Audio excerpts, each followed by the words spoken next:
Welcome to Honest Car Reviews. I'm on a static launch of the new Xpeng, or two new Xpeng cars, and that is the updated P7 and the brand new G9. There's the P5, the P7 and now the G9. So of course Xpeng is expanding. They're from China and they are trying to not only break into the European market, because right now they are in Sweden, Norway, Netherlands and Denmark and some other country which I might have forgotten. But to take on the European brands and to distinguish itself from the Chinese brands, they need to do a lot.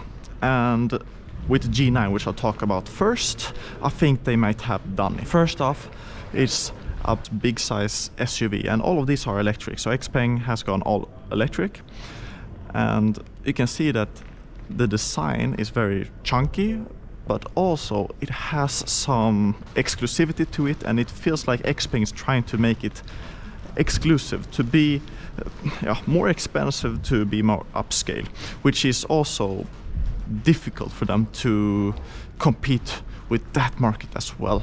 When I think big size electric SUVs, maybe not the Mercedes EQS, but somewhere along those lines, definitely bigger than the Volkswagen ID.4. So this car starts from 60,000 euros and can go up to 80,000 euros. And the specs are as follows. You can charge this maximum 300 kilowatt on a 800 volt platform. You can get it either as rear wheel drive or all wheel drive. It does here 200 kilometers an hour in 3.9 seconds. And you charge this from 10 to 80% in just under 30 minutes. So they're good, really good specs, and we'll check through the interior, the exterior, and of course talk a bit about the tech. See the G9. The rear space, I'll put up the specs on how large it is. This is not completely flat, a bit of a ridge. They have ISOFIX positions, you have dyno audio system, over 2000 watts of power, over 20 speakers. You can fold down the rear seats, 60/40 configuration here.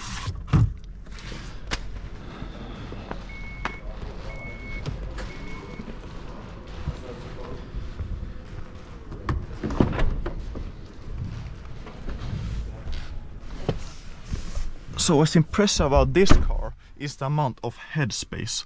The panoramic sunroof goes all the way to the back, and a lot of knee space, a lot of foot space, an okay amount of lower thigh support, but it feels extremely spacious. They haven't had that droopy roofline to make it more of a coupe-ish design.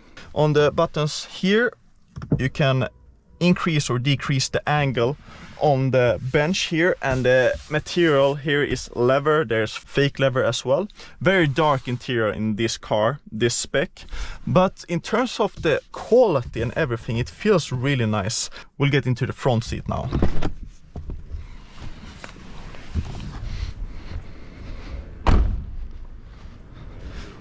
Over 500 kilometers of range, so the battery is around 90 to 100 kilowatt hour. I mean, it feels like a very well put together. Straight away, a more aggressive seating design. I like the steering wheel. Right now, it doesn't work, the infotainment system. It's a preview of how it looks, because it's not finished yet. Cup holders, you can push down here. Wireless charging, very open. You can see the air vents here. You can open the armrest both on the left side and on the right side. Center screen here, 15-inch. This screen, say 10, 12-inch. And then you have similar size on the right side here. Why they have two big screens, I have no idea. That's how they did it. In general, the leather, the finishes, the materials, the touch, everything feels very high quality. The seats though, is something that, especially the lower lumbar support, doesn't feel that good, I must say. There's also the P7 and of course the P5, but this is the updated P7. And in terms of the updates, a lot of hardware has been changed to make it better range, better charging speeds, to make it be able to even compete with other cars. So you see that this is definitely a sedan, low slung, a bit sportier. Both models look very similar, just the G9 looks higher up. Brembo brakes on both. And one interesting feature here is that you have, this is the button to open the rear tailgate or the rear hatch. It would be nicer for them to have a button here. It would be easier to access than having to go down here, I think. So press it.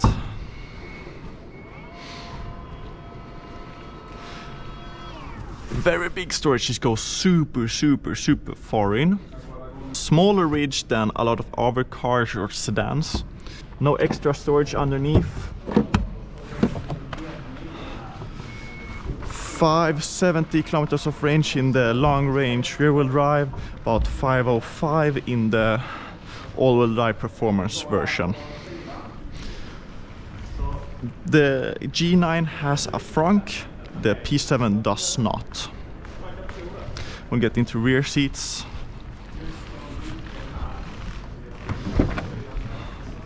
Here in the white interior and some cool lights.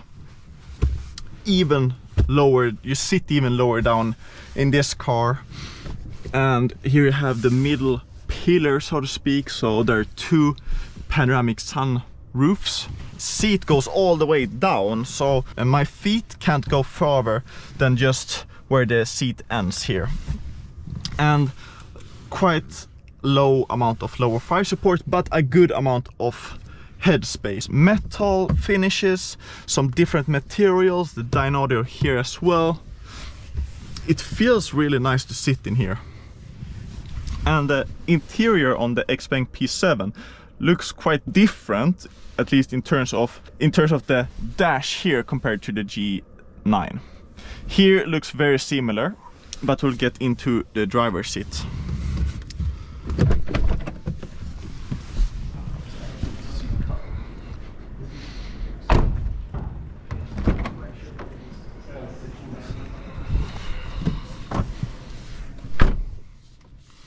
The seats are much better in the P7 than in the G9. I can already tell that. They feel much more comfortable, not as aggressive, and especially the lower fire support is better in this car. Both are really solid. They are fresh, they're unique, but they feel good. It feels like a solid effort at trying to establish themselves on the European market.